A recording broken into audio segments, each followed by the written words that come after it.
What I'm going to talk to you today about are college degrees and careers which are so familiar to academics that we frequently forget to pass them on to students. So I want to make sure that you're aware of this before you embark on any career investigations.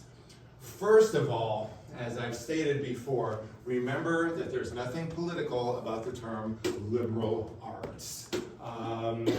Somebody remind me, what is liberal arts referred to in this context? What does liberal stand for? Free, liberalis, Latin, free, as to distinguish it from industrial arts, which are wood shop, metal shop, auto shop, that's by the hand, liberal arts by the book, all right? Nothing to do with politics in that context. So, undergraduate, which is what all of you are, undergraduates, college students, you are working on a baccalaureate degree, that is to say, a bachelor's degree. On the way to that, you are completing your associate's degree. What you are completing is either a Bachelor of Arts or a Bachelor of Science, right? And then the major within that. That is a 4-year program. You are then known as undergraduates.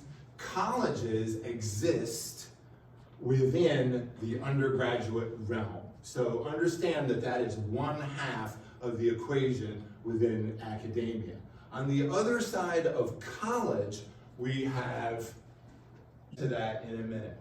When you finish here at EFSC, you should be thinking about where you want to take your bachelor's degree, because that's extremely important. Where you take your bachelor's degree, that is known, give you a little Latin lesson here today, as your alma mater. That is Latin for our mother. So EFSC is our mother, all right? And it follows you the rest of your life. So when you graduate from here, you want to take your bachelor's degree from the very best school you possibly can. You know that UCF is a lock. That's your safety. You know you're getting in there. But I would encourage you to apply to at least 3 schools after this one. I would maybe put them into this category. UCF is your safety. I would think of a possible, and I would think of a dream. Don't act like Gainesville is on the dark side of the moon. I'm a UF alumnus. I loved my time at the University of Florida. I loved my time in Gainesville. Consider it. I know it's a tough nut to crack, but remember, you're not going in as freshmen. You're going in as transfers. That hugely increases your chances of getting in, right? They've had the student suicides, they've had the anorexia, they had the fentanyl overdoses. They've lost a few, right? It's a joke, right? Okay. They made some room for you, all right? They couldn't hack it. Well, you can, all right? And point out to them in your admissions essay that you're a proven commodity. You have graduated from EFSC, and here's the good news. What's the name of this class? ENC 1102. Guess what it was called when I taught it at the University of Florida? ENC 1102, exactly. Your entire transcript makes perfect sense. Every course you took here, that's exactly its prefix and number at the University of Florida. So in that sense, argue in your admission essay, I'm just going in as a transfer. And so you have a much better chances. Thirdly, I think you should consider dream. There is a reason that I don't teach at night anymore. I used to teach out here at night all the time. And the reason I don't do that is because, you know, I'd be doing this spiel and some guy would come up to me at the break and he'd say, hey David, boy, I wish I'd heard all that 10 years ago. But now I got 2 kids and I'm a manager at the Payless Shoe Store and I'm not going to Gainesville or anywhere else for that matter. And that used to hurt me deeply. And so I'd be like, well, I think I'm teaching in the daytime when I can have a little bit more impact, all right? So here is what I'm going to clue you guys into. When I graduated from high school in New York State, you know, I come from a very middle-class upbringing. I had my heart set on going to college in Florida. And my father told me, he said, David, I don't know that we can afford this. And I think you're looking at a state school in New York. And I thought I was going to Stony Brook, which is just outside New York City. And I don't even know how I knew how to do this, but I'm going to pass this on to you. There is something called an out-of-state tuition waiver. And we're talking about state schools here. I'm not even going to talk about private schools. It doesn't enter our realm. State schools, out-of-state tuition waiver. And how do you know it's a state school? Whenever the name of the school is like this, whenever it's University of, and then the state's name, like California, University of, and then New York, or University of Colorado. That, or Colorado, and then the word state, or Florida state, or California state, all right? Either one of those formulas, and you know you have a state school, all right? So what you do is, regular college application, you graduated from EFSC, and then in the application, there is no shame in this. You can state right in the application. However, after you've stated all those other things that I mentioned about getting into UF, hey, I'm a proven commodity, I've already graduated, you've proven you can finish things. Then you say, and again, no shame in this, you say, listen, because this is what I told UF, I said, I will not be able to attend without an out-of-state tuition waiver. And by the way, the person to whom you address this is called the registrar. I don't know if I put it up here somewhere. The office of the registrar. This is the person who assigns big financial aid, and this is the person who decides if you graduate. So always know that word, office of the registrar. They pull the strings in any college, any university. So you say, I need this out-of-state tuition waiver. And you are quite likely to get it. And the reason you're likely to get it is think about it from the college's point of view. You're not asking them to, hey, I want money. You're not asking them to actually write a check or give you any cash. All you're asking them to do is, hey, treat me like a California resident, and only for 2 years. Treat me like a Colorado resident, and only for 2 years. Wow, you know what? That cost, that's about the same as going to UCF, these state schools. You're in the same ballpark.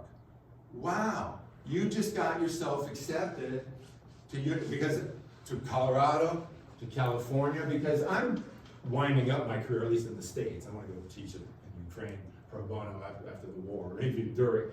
But in many ways, I envy y'all, all right? You get to go live this exciting life, all right? If I had a couple of extra lifetimes, I would love to be sitting where you're sitting, because I would love to go to University of California. I would go to Davis, which is a wine country, a little ways from San Francisco, or another one I would love to go to is University of Colorado, Boulder, all right? Would be a great place. Lisa's going, yeah, sounds like a good plan. It's too late for us to move into the dorms. He said that would be weird. Boy, they write good papers though, eh?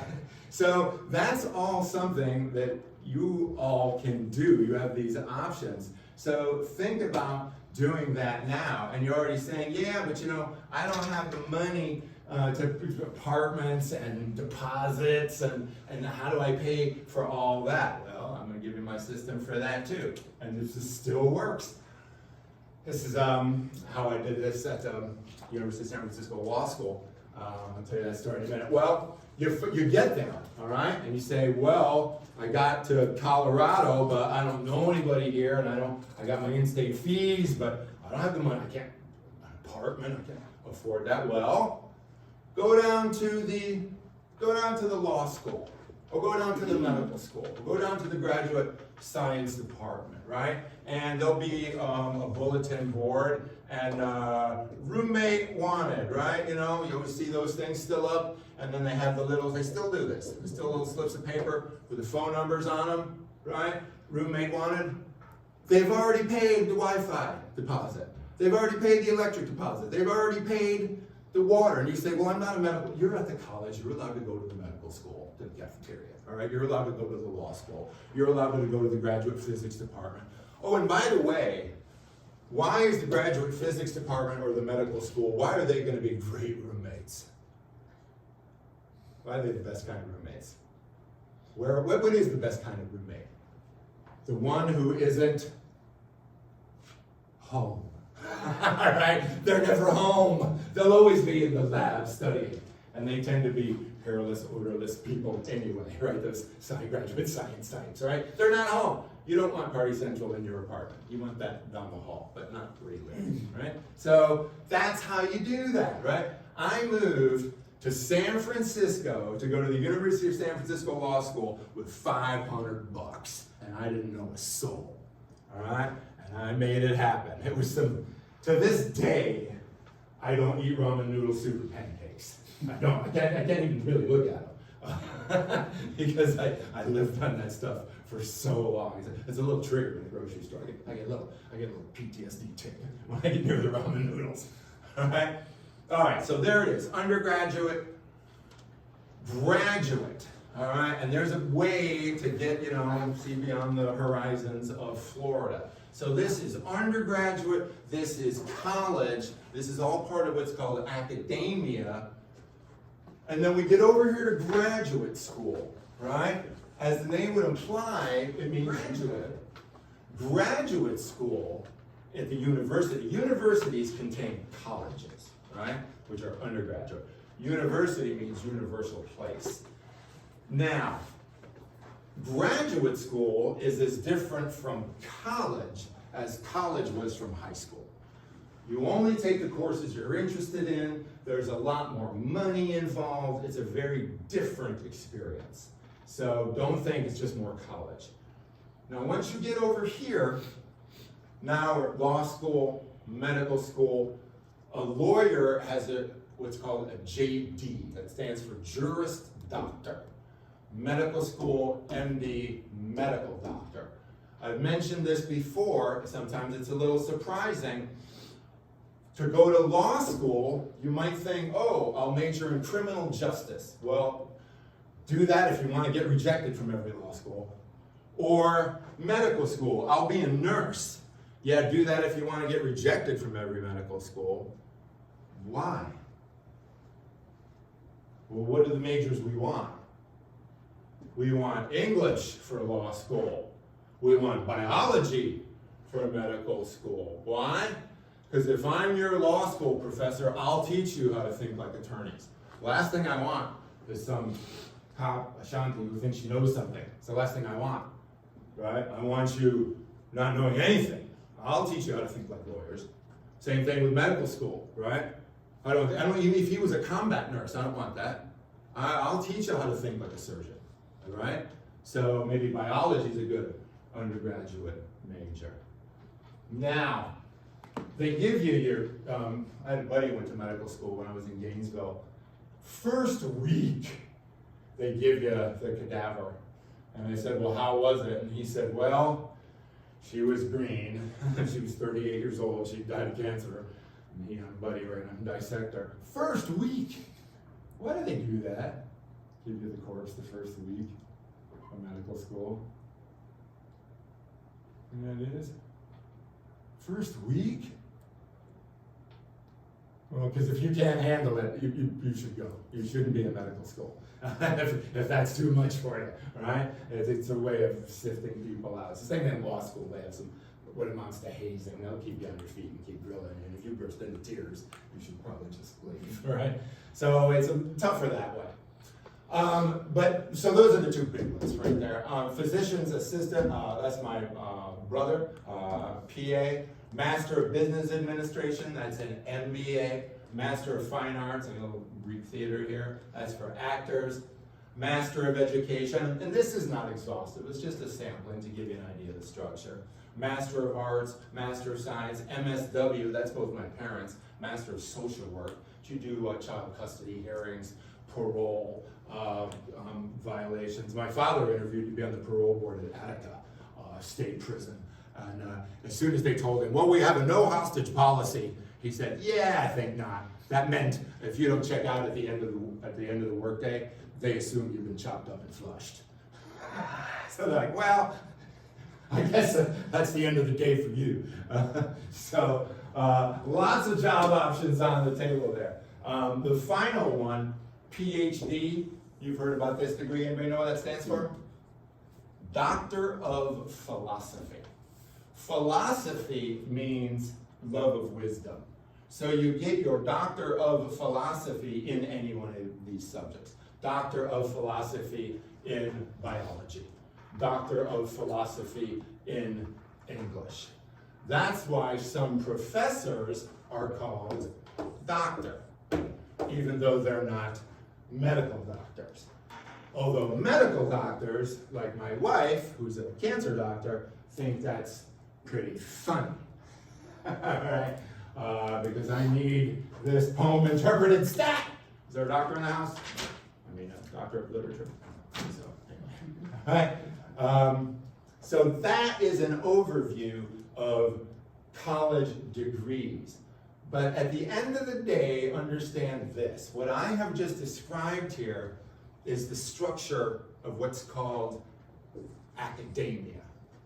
What is perhaps more fundamental to what you might call success is this relationship, and that is master-apprentice. If you look at anybody who is successful in this life, I don't care if it's an actor or a computer programmer or an astronaut or a baseball player or Taylor Swift, you ask any one of them, who was your teacher? Boom! They will have a name instantly. Instantly. Nobody does it alone. Nobody does it alone. Look around the society. Who's got the life you want? My teacher was Harry Crews. My first novel was dedicated to him. It says, this novel is for Harry Crews, whose apprentice I was. Right? Who is going to bring you on board? All professions, all of them, butcher, baker, candlestick maker, all professions are cliques. And somehow you got to find that person who's going to bring you on board, right? Luke had his Obi-Wan Kenobi. Harry had his Rumpelstiltskin, Dumbledore, whatever the hell his name is. Frodo had his Gandalf, right? Everybody has his mentor, has her mentor. Find that person, right? Who is going to show you how to do it? Who is going to bring you into the family, all right? And even my other article here on The Sopranos, even in the mafia, right? If you want to be a made man, you got to have a sponsor, right? You can't even become a criminal without finding somebody who is going to be your mentor and bring you into the fold. So always be thinking about that, all right? So that is a brief overview of degrees, all right?